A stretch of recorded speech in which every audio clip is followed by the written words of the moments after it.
रानिया विधानसभा क्षेत्र से भारतीय जनता पार्टी के उम्मीदवार शीशपाल कंबोज के ऑफिस का उद्घाटन हुआ। इस अवसर पर उड़ीसा के पूर्व राज्यपाल प्रोफेसर गणेशी लाल ने ऑफिस का उद्घाटन करते हुए भारतीय जनता पार्टी की सरकार में हुए कामों की सराहना की और बातों ही बातों में चौधरी रणजीत सिंह पर भी निशाना साधा। वहीं इस मौके पर रानिया विधानसभा से भाजपा उम्मीदवार शीशपाल कंबोज ने भी चौधरी रणजीत सिंह पर स्वार्थ की राजनीति करने का आरोप लगाया। इस मौके पर प्रोफेसर गणेशी लाल ने कहा कि भारतीय जनता पार्टी ने विरासत और विकास की राजनीति की है। उन्होंने कहा कि देश के प्रधानमंत्री कहते हैं कि विरासत के बिना विकास का कोई अर्थ नहीं है। चुनाव कार्यालय का उद्घाटन का मतलब है, मैंने अभी निवेदन किया था आप ही के साथियों को, विरासत और विकास की राष्ट्रपिता राजनीति। विरासत मेरे देश के माननीय प्रधानमंत्री कहते हैं, उसके बिना विकास का कोई अर्थ नहीं है। क्या हम माने रूस विकास कर रहा है? क्या हम माने अमेरिका और पोलैंड या जो भी है ज़ेलेंस्की ये विकास के धनी है? इसलिए विरासत के बिना विकास का कोई अर्थ नहीं। आज जैसे हम रानिया में बैठे हैं, विरासत से हमारा मतलब है कि सतगुरु राम सिंह जी की जय जयकार पूरे विश्व में, घुमन शाह की विश्व में जय जयकार, जो जांगीड़ समाज है जिसके ऋषि अंगिरा ऋषि हैं शुद्ध, उनकी जय जयकार। अर्थात इस देश के अंदर जितने भी महापुरुष रहे हैं, महामानव रहे हैं, उन सब का विश्व के अंदर जय जयकार हो, अर्थात विरासत हो, उस विरासत को दुनिया माने। ये भारत के माननीय प्रधानमंत्री जी का कहना है। कोई कहता है कि साहब ये जाति गणना करो, करिए ना, किसने मना किया है? अब यहाँ कोई जाति के हिसाब से वो टिकट थोड़ा होता है। लोग करें तो करें, कौन मना कर रहा है? आप दीजिए ना, जो आपको लगता है कि इसको देना चाहिए, इसको आगे बढ़ाना चाहिए तो बढ़ाइए, कोई मना थोड़ा करता है। इसलिए स्वाभाविक रूप से भारत के माननीय प्रधानमंत्री जी ने 3 तलाक को ख़त्म कर कर पूरे विश्व के मुस्लिम समाज को, इस्लाम को बताया है कि प्रोफेट मोहम्मद के बाद अगर किसी ने दूसरा काम पूरा किया जो प्रोफेट मोहम्मद भी नहीं कर सका, तो वो देश के माननीय प्रधानमंत्री जी ने किया। अर्थात महिलाओं का सम्मान कैसे किया जा सकता है, ये हमने बताने का कोशिश किया है।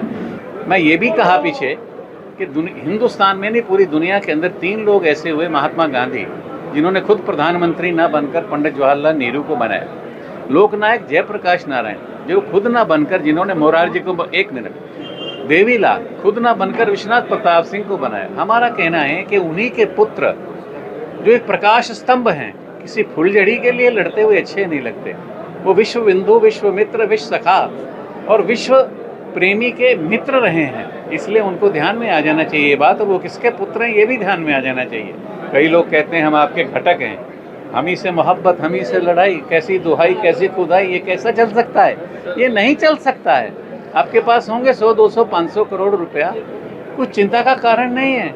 लेकिन इसके आधार पर अगर आप मोहब्बत करते हैं हमसे, तो फिर पर्दा और नकाब मत रखिए, उस मोहब्बत को सीधा सीधा रहने दीजिए।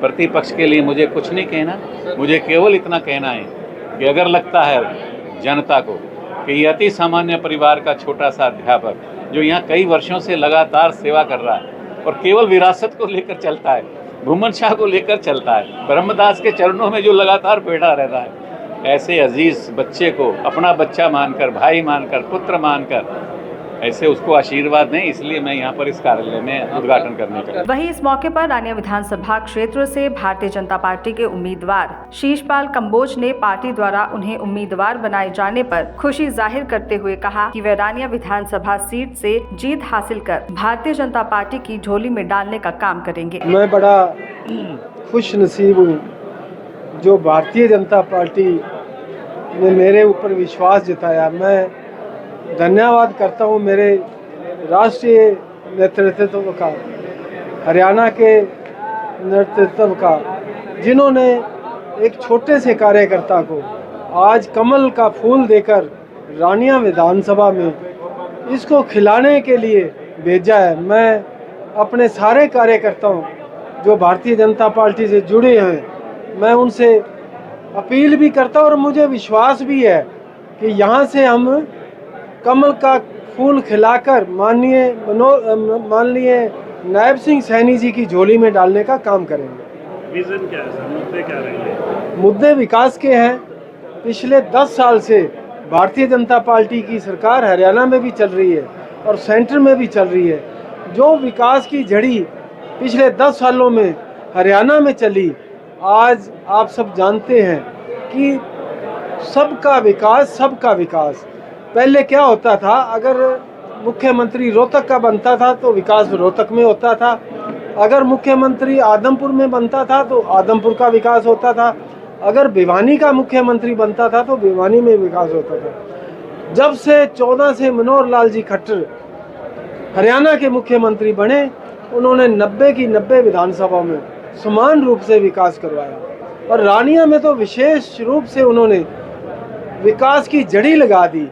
आज अगर हम कहें कॉलेज की बात हो, चाहे वो सिविल अस्पताल की बिल्डिंग की बात हो, चाहे आईटी कॉलेज की बात हो, चाहे कुत्तेवट वाले पुल की बात हो, सड़कों के में जाल बिछाने की बात हो, ये सब भारतीय जनता पार्टी की देन है। और चौधरी रणजीत सिंह जी यहाँ से विधायक रहे, मंत्री भी रहे, अब वो निर्दलीय आपके सामने चुनाव लड़ रहे हैं। बीजेपी ने पूरा सहयोग दिया, समर्थन दिया, इसके बावजूद अभी निर्दलीय चुनाव लड़ रहे हैं, क्या कहेंगे? और आपके लिए कितनी चुनौती है? देखो जी, अपनी अपनी सोच होती है। जिस पार्टी ने आपको मंत्री बनाया और इतने अहम महकमे दिए और सारे हरियाणा में उन्होंने घूम घूम के प्रचार किया भारतीय जनता पार्टी का, उसके बाद भारतीय जनता पार्टी में उन्होंने उनको हिसार लोकसभा से उनको टिकट देकर वहाँ चुनाव लड़ने का फैसला किया। आज वो आदमी जो है भारतीय जनता पार्टी को छोड़ के, ये स्वार्थ की राजनीति है, स्वार्थ की राजनीति नहीं होनी चाहिए। हमारे मन में विकास के नाम पे जो पब्लिक, जो आम कार्यकर्ता है, आम जो पब्लिक है, उनको कैसे हम उनके विकास करवाने का काम करें, ऐसी सोच होनी चाहिए। दैनिक सवेरा के लिए सिरसा से विजय कुमार की रिपोर्ट। देश दुनिया की हर खबर सबसे पहले देखने के लिए फॉलो करें Dainik Savera TV, YouTube, Facebook, Instagram, X और व्हाट्सएप चैनल पर।